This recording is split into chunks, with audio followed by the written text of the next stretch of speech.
Pemirsa, kita langsung menghubungi rekan kami, reporter Metro TV Hendrik Samuel, yang saat ini ada di RSUD Bekasi. Hendrik, ada update informasi terkait dengan korban yang saat ini ada di tempat Anda melaporkan, seperti apa, Hendrik?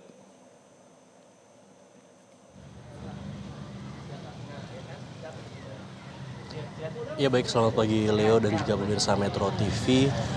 Tadi barusan sekitar 5 menit yang lalu baru saja RSUD Bekasi Kota kedatangan satu lagi korban evakuasi dari kejadian peristiwa di stasiun. Oke, baik. Baik pemirsa, di sini baru saja kedatangan salah satu pejabat daerah Bekasi yang tampaknya akan melihat langsung dan mengunjungi dari kedatangan Wali Kota Bekasi yang hadir, dan tadi sebelumnya juga telah hadir Wakil Wali Kota Bekasi yang lebih dulu sampai di sini pada pukul 6 pagi. Dan pemirsa, di sini juga dapat saya gambarkan bahwa situasi terkininya tadi juga sempat datang lagi satu korban yang berhasil dievakuasi berjenis kelamin perempuan yang datang dengan beberapa cedera yang lumayan parah. Dan tadi lewat pantauan yang saya soroti adalah terutama di bagian kaki yang memang juga mengalami cedera lumayan parah dengan balutan serta ada pemasangan gips untuk di sisi sebelah kanan dan juga sebelah kiri. Dan memang tadi saya juga sempat berbincang dengan salah satu petugas yang mengantar di sini, merupakan petugas dari ambulans dan juga anggota dari PMI Palang Merah Indonesia. Diketahui bahwa memang kebanyakan pasien yang berada di sini, khususnya pasien yang sebelumnya berada di gerbong paling terakhir, memang rata-rata mengalami cedera yang parah di bagian kaki akibat benturan yang sangat keras.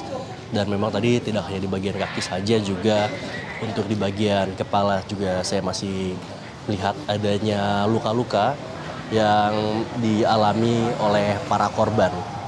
Tadi saya tiba di Rumah Sakit RSUD Bekasi Kota ini sekitar pukul 4 pagi, dan memang sesampainya di sini ada dua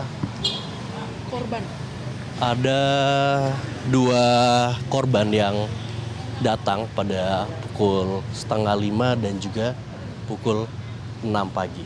Dan pemirsa, di sini kita akan sedikit mendengarkan kisah cerita dari salah satu korban. Baik. Selamat pagi Mbak, dengan Mbak siapa? Yunita. Mbak Yunita, mohon maaf, Mbak saat ini kondisinya apakah sudah lumayan membaik, Mbak? Udah enakan sih dibandingin semalam. Mbak, kalau boleh tahu akibat kejadian yang semalam, cedera apa yang Mbak derita, Mbak, saat ini? Aku ini kaki sebelah kiri masih agak sakit digerakinnya. Sama pipi sebelah kiri masih agak ngilu. Saat terjadinya itu dan sampai sekarang lewat pengecekan dari petugas kesehatan medis itu seperti apa, Mbak? Kalau untuk retak tulang sih enggak, katanya cuma mungkin hanya benturan aja kan, karena kita kan terpental gitu. Sebelumnya Mbak berada di gerbong berapa ya, Mbak, kalau misalnya? Kalau nggak salah antara 3 atau 4 deh. Aku soalnya berdiri tuh di pas sambungan itu loh. Gitu. Untuk prioritas tuh Kan prioritas kan biasanya ada bangkunya. Ini nggak ada bangkunya, jadi orang pada berdiri di situ kan. Kami berdiri di situ berdua. Gitu. Dengan yang lain pun ada gitu.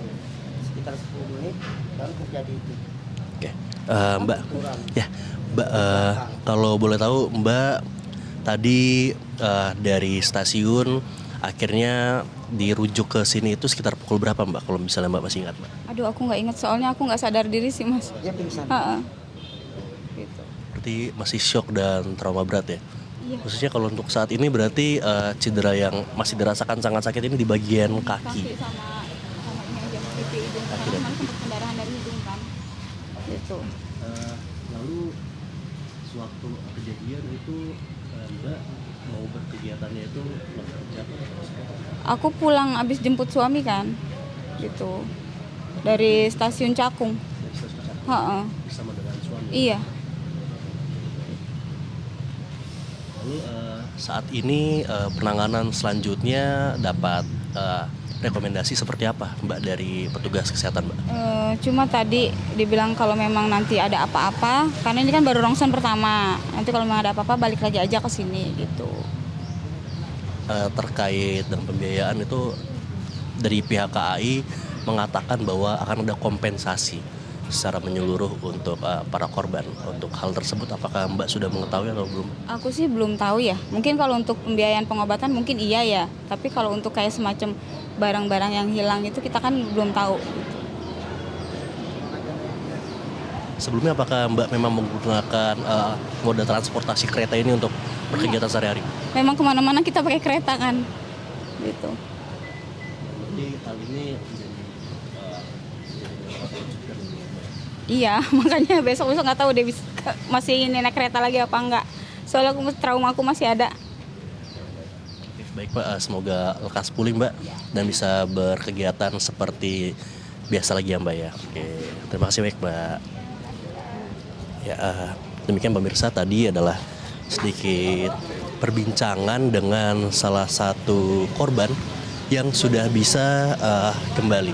Dan memang saat ini juga di Rumah Sakit RSUD Bekasi Kota ini ada kurang lebih sampai dengan saat ini dengan tambahan 2 korban yang baru saja tiba pada pagi hari tadi, ada dari angka 52 korban. Dan memang angka ini nantinya masih bersifat sementara melihat bagaimana update terbaru dari Stasiun Bekasi Kota terkait dengan evakuasi yang masih dilakukan. Dan memang tadi informasi yang kami dapatkan dari petugas PMI yang tadi mengantarkan salah satu korban evakuasi dikatakan bahwa masih ada 2 korban lagi yang berada atau masih terjebak di dalam gerbong kereta api pasca tabrakan dari peristiwa stasiun Bekasi Timur. Leo. Ya Hendrik, nanti kami menantikan persisnya update seperti apa, korban yang dibawa ke tempat Anda berada, kondisinya seperti apa, kemudian juga bisa dicarikan informasi, nomor kontak yang bisa dikontak oleh mungkin keluarga korban yang menyaksikan siaran langsung kita ini. Untuk saat ini terima kasih untuk laporan Anda dari RSUD Bekasi, Hendrik Samuel melaporkan langsung. Jelajahi cara baru mendapatkan informasi. Download Metro TV Extend sekarang.